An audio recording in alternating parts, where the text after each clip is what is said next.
Se você está buscando informações sobre análise ergonômica preliminar, mapeamento de risco, para atender a NR17 e a nova NR1, fica comigo que esse vídeo é para você.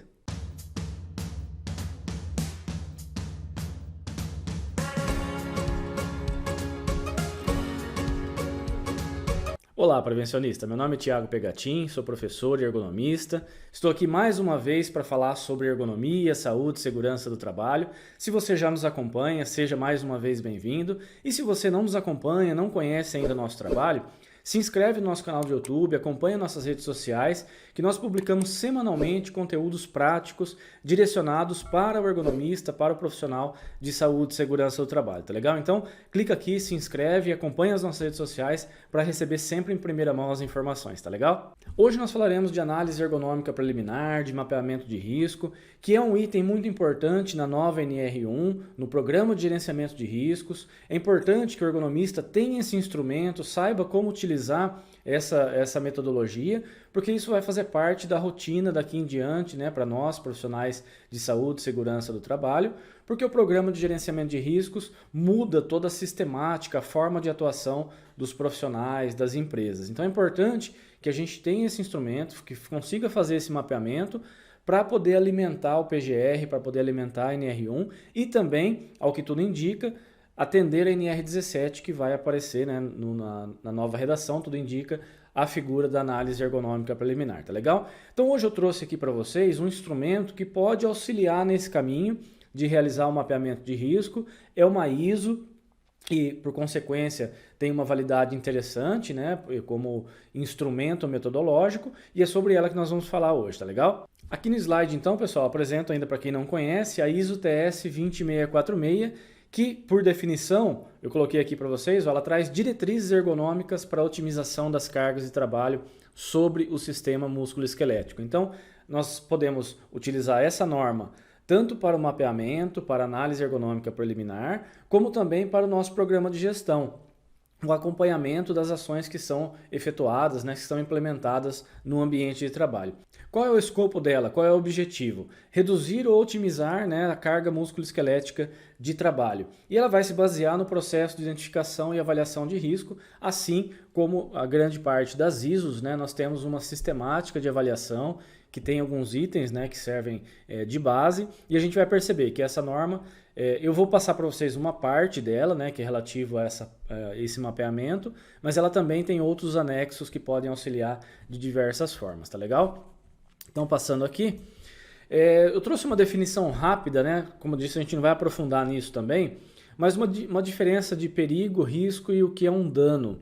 Então, o perigo, né, que vem lá do hazard, do inglês, que é a fonte potencial de dano, é basicamente o que nós precisamos identificar no nosso mapeamento de risco. É claro que a gente vai expandir um pouco disso, né, num segundo momento. Para quem assistiu a nossa aula anterior, né, sobre análise ergonômica do trabalho, sabe do que eu estou falando. Para quem não assistiu, eu vou deixar um link aqui na descrição desse vídeo ou um card aqui em cima no vídeo, para que você possa acompanhar como nós fazemos esse processo de identificação do perigo, o motivo, né, por que ele é um perigo, qual a possível consequência e assim por diante, tá bom? Então aqui, quando a gente foca no perigo, e esse é um instrumento para identificar os perigos, é basicamente uma resposta de sim ou não. É basicamente eu dizer se aquela fonte potencial, ela deve ser aprofundada ou não. Eu devo identificar ali quais são as consequências, quais são realmente o grau de risco. Então, esse é o ponto principal do nosso mapeamento. Uma vez que eu fiz isso, eu terei um processo depois de avaliação do risco, né? Definindo quais são as consequências, quais são os controles existentes, a probabilidade, a severidade, que a gente já vai ver na sequência. Mas o ponto principal é definir que o perigo é uma resposta basicamente de sim ou não, e o risco é uma quantificação. É você definir, com base na probabilidade e na severidade, qual a chance, né, desse acontecimento e, caso ele aconteça, qual a gravidade dele, tá bom? E o dano seria o efeito potencial, né, o que isso pode causar à saúde das pessoas ou mesmo aos processos das empresas, tá bom? Então, essa ISO, ela serve para tudo isso, né? Mas basicamente para mapeamento e um processo de redução de risco. Dentro de uma melhoria contínua, eu vou identificando se as minhas ações estão surtindo efeito, se elas têm trazido resultados interessantes ou não. Isso que é um processo de redução de riscos. E no mapeamento, basicamente onde eu vou fazer a minha identificação e selecionar aqueles perigos, né, aqueles pontos principais para que eu possa, num segundo momento, desenvolver, avaliar, aprofundar e assim por diante, aquilo que eu defini, né, como objetivo do meu trabalho. E essa norma, ela tem várias seções, né? São seções A, B, C, D e E, cada uma com um objetivo, no caso a seção A, o planejamento, a seção B, identificação de perigos, um checklist de ação, monitoramento e avaliação de medidas, tá bom? Nós não vamos passar por todos eles, o que eu vou mostrar aqui para vocês hoje é justamente essa fase de mapeamento e o que nós podemos, né, um instrumento que nós podemos utilizar para a identificação de perigos, tá legal? Então eu vou passar para a planilha para a gente ver lá no Excel como que nós podemos utilizar esse checklist, tá legal? Aqui na planilha então, pessoal, esse é o instrumento, né, o checklist que nós podemos utilizar para a identificação de perigos. Ele é o anexo B dessa ISO TS 20646. Os outros anexos estão aqui, o anexo A é um formulário que você pode planejar suas ações, né? Como que você vai definir os objetivos, os princípios do seu trabalho, as metas. O anexo C é uma lista orientada para ação, então é muito interessante, né, a gente utilizar o anexo B, desculpem, junto com o anexo A, naquelas situações em que você identificou o perigo, mas ele não necessita de uma análise ergonômica aprofundada, e aí você pode usar esse anexo para definir as suas prioridades, para criar o seu plano de ação de uma forma bem simples, tá? Bem tranquila. O anexo D é a coleta de dados, né, para você avaliar se as pessoas têm dor, se essa dor está relacionada ao trabalho ou não, e fazer um mapeamento desses desconfortos, desculpem.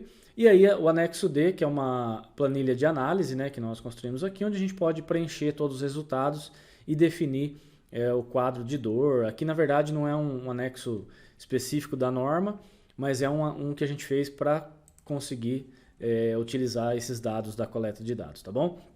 Então vamos lá, porque a gente vai falar aqui que é a identificação de perigos.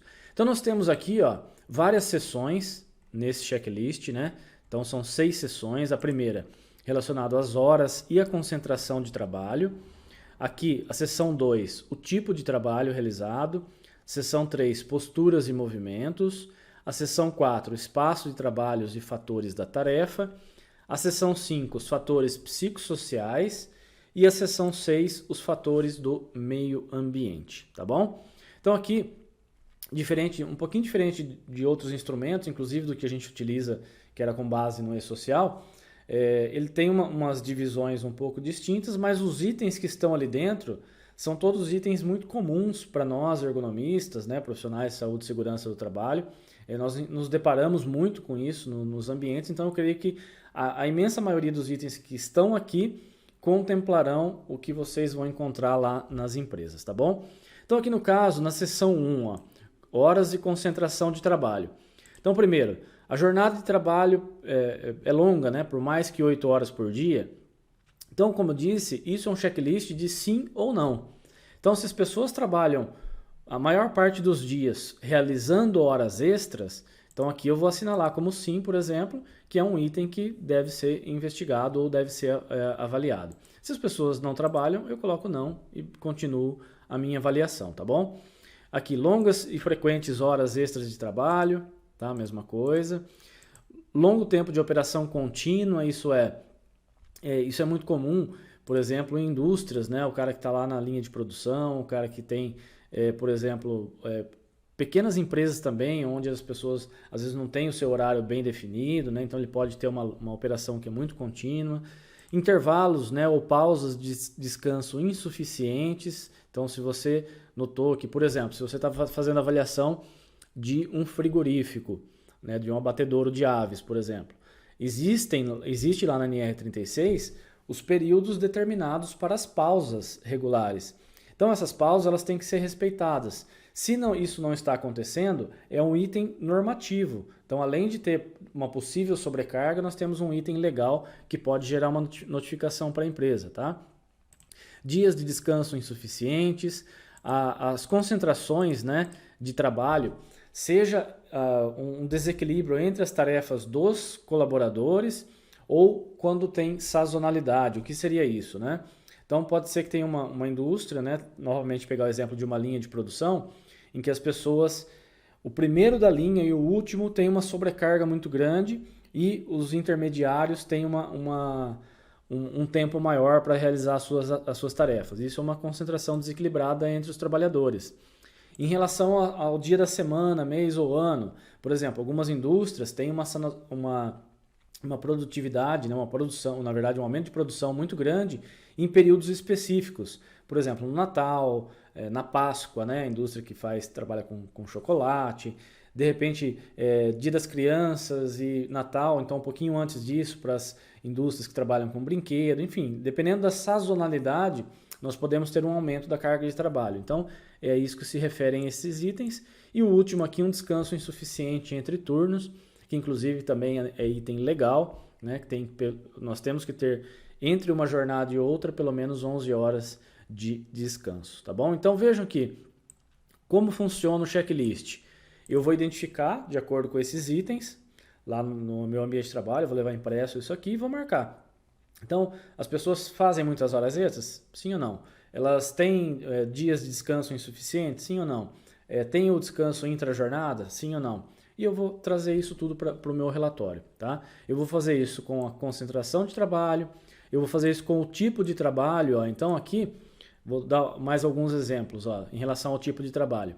As pessoas, né, os trabalhadores, precisam levantar e carregar objetos pesados? Se precisam, eu venho aqui e coloco sim. O trabalho requer grande força, né, grande esforço, aplicação de força? Se tem, eu coloco aqui. Forças acentuadas de empurrar e puxar. Trabalho monótono, repetitivo. Trabalho requer movimentos frequentes de dedo, mãos e braços. Vejam, nós temos que entender que cada um desses perigos eles deve ser entendido dentro de um contexto, né? É claro que é recomendável as pessoas realizarem movimentos frequentes, né, dinâmicos. Eu só tenho que ver se isso é realmente um perigo, porque isso pode levar a uma sobrecarga. No caso, por exemplo, de uma atividade muito repetitiva, tá bom? Se tem ferramentas de vibração, tá? Eu coloco aqui, por exemplo, sim de novo. Requisitos visuais elevados, trabalho que exige alta concentração mental. Se tem aqui, eu vou colocando sim, sempre para aqueles que são pontos mais importantes do que eu estou avaliando, tá bom? Movimentos e posturas desconfortáveis, tá? Se tem, eu coloco sim. Se não, eu vou colocando não, tá? O importante, na verdade, são os sims, né? O não vai contabilizar no nosso relatório que eu já vou mostrar para vocês. E aí eu vou fazendo isso com todos os dados, tá bom? Em relação às posturas, ó, postura sentada, postura subindo frequentemente escada, trabalho sedentário prolongado. Em relação aos espaços de trabalho, os fatores da tarefa. Ó, se o espaço de trabalho está forçando uma postura desconfortável ou movimentos limitados.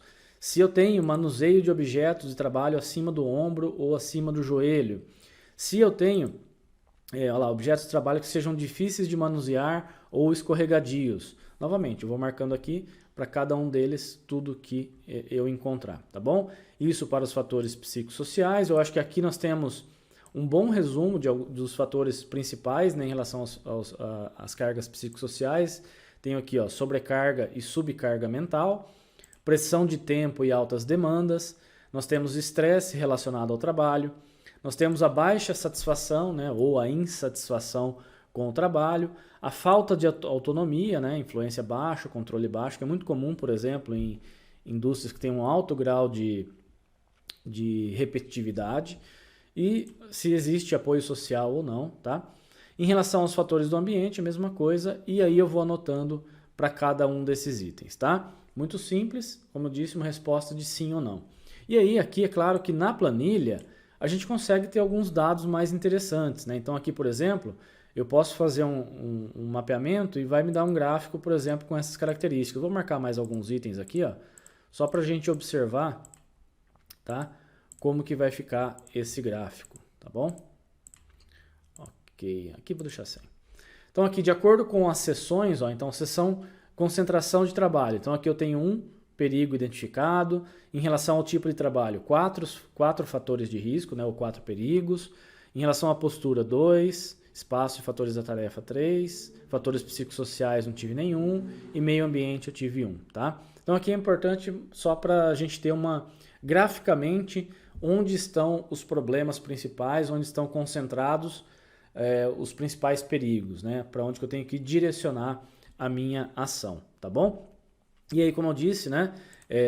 Para continuidade disso, vamos supor que eu tenha aqui desses que eu anotei, desses vários perigos, por exemplo, longas e frequentes horas extras de trabalho.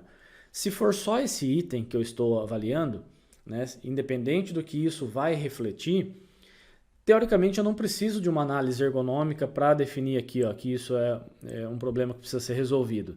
Eu posso partir para ação, né? Até porque não tem muito que a gente aprofundar em relação às longas e frequentes horas extras de trabalho. A empresa precisa não realizar, né? Os trabalhadores precisam não realizar. Então aqui nesse checklist eu posso já colocar esse item, né? Eu já tenho aqui vários itens que estão listados da própria norma que ela traz para a gente. Eu vou dizer se isso está presente ou não, se é uma prioridade alta, média ou baixa, tá? De acordo com o que eu escolhi aqui. E as observações que já são as ações, né? Então aqui o que eu preciso fazer para melhorar aquela condição. Então, levantar e carregar objetos pesados. Será que eu precisarei aprofundar a minha análise ergonômica? Provavelmente nesse caso sim, né? Porque eu vou ter que avaliar quais são as condições em que acontecem esse levantamento de cargas, né? Se além do peso, essa carga tem uma boa pega, qual é a distância transportada e assim por diante, tá bom? Vamos pegar aqui mais um item, tá? Posturas e movimentos desconfortáveis, provavelmente eu vou ter que avaliar também mediante uma análise ergonômica. Postura restrita de longa duração. Aqui depende. Vamos supor que, por exemplo, essa postura restrita de longa duração seja aquela pessoa que fica em pé parado na frente de uma bancada, tá? Para esse tipo de perigo, talvez não fosse necessário realizar uma análise ergonômica mais aprofundada. Eu já poderia partir para a ação. Aqui nesse caso, ou sugerir um banco semi-sentado, ou uma pausa, ou enfim, uma alternância de postura e assim por diante. O intuito da análise ergonômica preliminar é que a gente possa ter ações mais rápidas implementadas e aí a análise ergonômica sendo desenvolvida para aquelas situações mais específicas. Então, pode ser que num primeiro mapeamento você faça mais ou menos análises ergonômicas do que precisa, mas vamos supor que aqui eu defini que, ó, nesse caso, então, eu não fiz, eu já parti direto para a ação. Mas se não resolveu esse problema, né, se isso continua sendo um problema para a empresa, para os trabalhadores, eu volto lá num segundo momento e realizo a análise ergonômica do trabalho, tá? Então isso é uma via de mão dupla, tá bom? Mas eu acho que é bom essa figura da análise ergonômica preliminar, da identificação de perigos, porque justamente a gente pode passar diretamente para cá. Para algumas situações mais pontuais, a gente faz um jogo rápido, analisa rapidamente e já propõe ação. E aí a gente vai acompanhando para ver se isso surtiu efeito ou não, se isso trouxe resultados em termos de melhoria, tá legal? E aqui, inclusive, né, como eu disse, você pode utilizar o anexo dessa própria norma para acompanhar se as pessoas reduziram o quadro de dor, né, se as pessoas estão satisfeitas com a mudança que foi realizada, se trouxe algum benefício. A norma traz esse checklist, então serve também para a gestão do seu trabalho de ergonomia, não só para o mapeamento, mas também para a gestão, tá legal? Então, pessoal, é isso, ó, aqui, né, esse anexo, né, de avaliação e coletas de dados, os membros, né, da nossa formação de ergonomistas já têm esse material, né, os nossos alunos do curso de métodos ISO também têm esse material, mas aos que não têm, que nos acompanham, né, principalmente os nossos membros da Academia do Ergonomista, lá onde a gente tem as ferramentas, os métodos de análise, eu vou disponibilizar o checklist de identificação de perigos, tá bom? Então lá na comunidade você vai encontrar o checklist, né, junto com essa aula, essa orientação, vocês vão ver que é muito simples de aplicar e é um instrumento que pode direcionar essa sua avaliação, essa análise ergonômica preliminar e também já para atender a NR1, para você mostrar lá para o seu gestor, para você mostrar lá no seu programa de gerenciamento em saúde e segurança do trabalho, quais são os pontos principais em ergonomia, tanto aqueles que já têm que propor uma ação, quanto aqueles que devem ser feitos um aprofundamento, né? Aquele que deve ser feito uma análise ergonômica do trabalho, tá legal? Então é isso, pessoal. Se esse vídeo foi interessante, te ajudou de alguma forma, não esqueça de deixar um gostei aqui, deixa um comentário, inclusive, sobre que métodos, instrumentos, ferramentas, qual que é a sua dúvida em relação à ergonomia, saúde e segurança do trabalho, para que a gente possa trazer conteúdos que atendam às suas necessidades, tá legal? Antes da gente finalizar essa aula, eu vou deixar mais um convite para vocês. Na descrição aqui desse vídeo tem o link para o nosso grupo do Telegram. Entra lá, participa, é gratuito. Lá a gente avisa em primeira mão todos os conteúdos que a gente publica, a gente disponibiliza materiais no grupo, então é bem legal, tá? Clica aqui, participa lá com a gente do grupo, que é muito interessante e você recebe sempre em primeira mão as informações, tá legal? Pessoal, mais uma vez obrigado, vou ficando por aqui, um forte abraço e tchau!